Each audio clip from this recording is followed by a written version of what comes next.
fellow lovers of the liminal and the weird, and welcome to another video by Liminal Spaces. Once this cat gets settled down, we are going to be talking about Bob Shaw's first novel, which is called Nightwalk. Here you can see my reading copy. It's the only copy I have of this book. It is Rowena. Somebody told me exactly who this is. So it's Rowena Morrill. And she's a well-known sci-fi artist, and this cover's absolutely wild. I'm not going to lie, out of all the Bob Shaw I grabbed, this cover made me want to read it the most. Really incredible work there. But anyway, sorry, I'm doing this out of order. I should have been talking about that in the publication section of this book. Let's get right into it with a synopsis.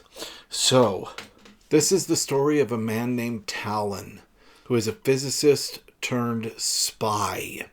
And he is working on a planet far from Earth named Emma Luthor, which is a theocracy that has broken away from Earth. Earth is expanding out.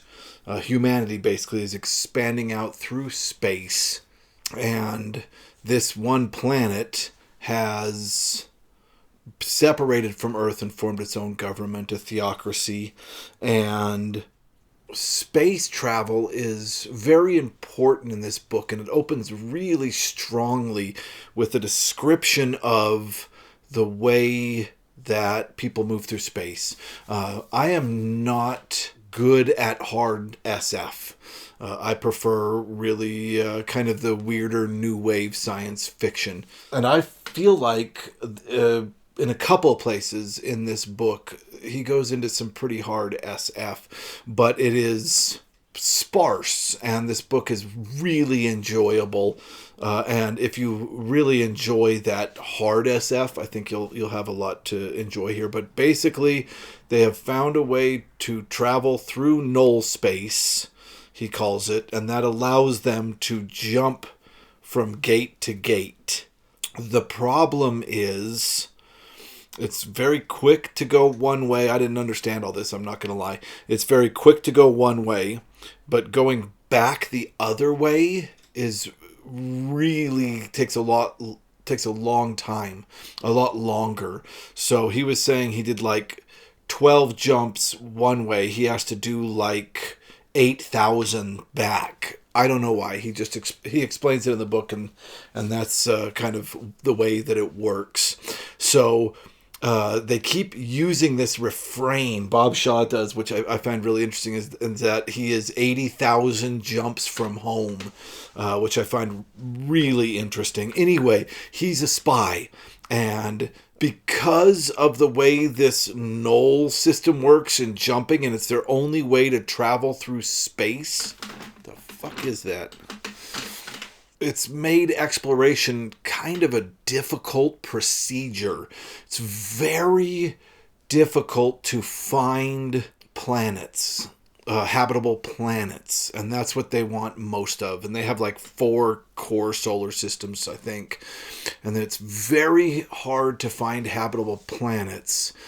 So when one is found, it's a big deal.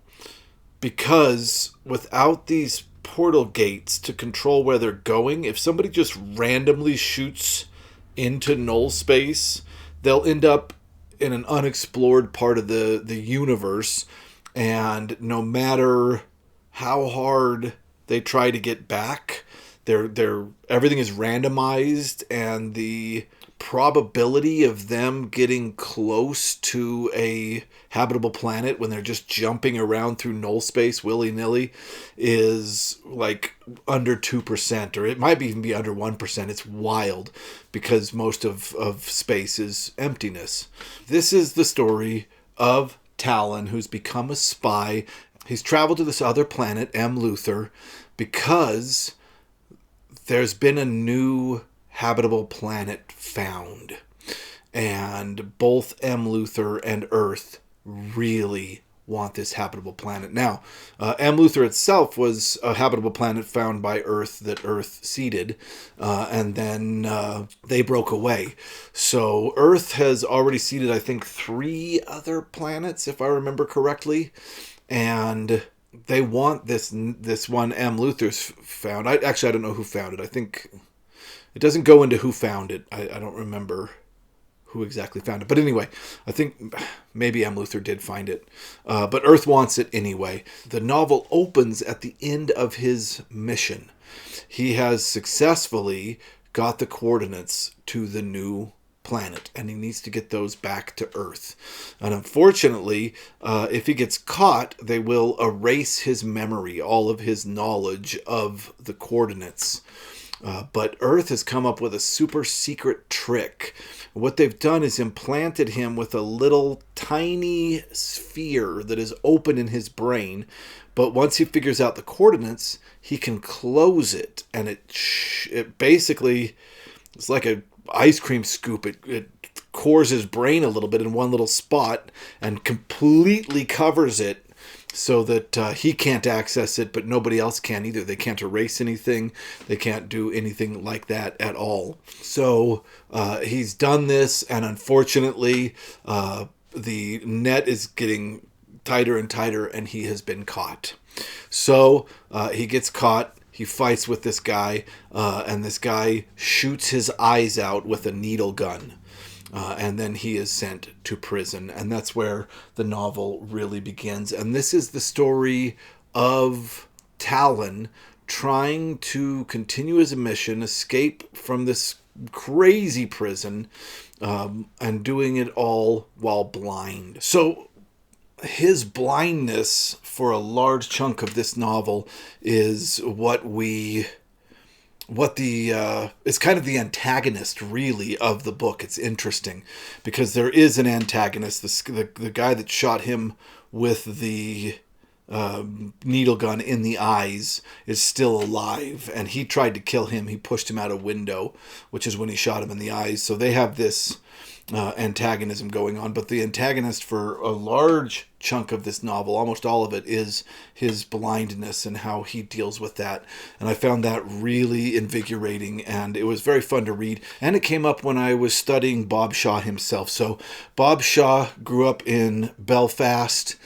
He was a fan of science fiction and eventually became a writer of science fiction. He became very popular for his short stories. I think he started publishing in 55, around there, and he published short stories for a long time.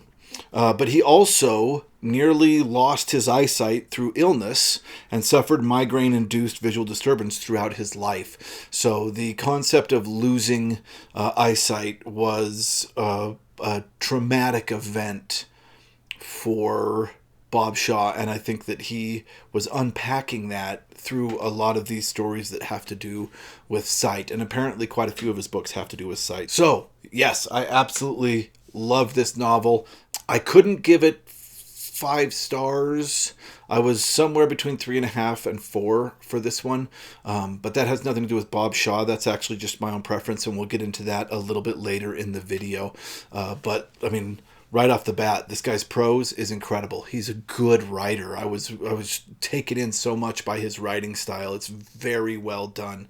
Really genuinely enjoyable to read, which I absolutely love. His plot points are absolutely great. I enjoyed the big ideas in the story, and I'll get into those in a little while. Just absolutely incredible. So if you're wondering if you should read this or not, you absolutely should. It is really incredible. So that was a little bit about Bob Shaw, a little bit about the book in general. Publication history. This was first published in 1967.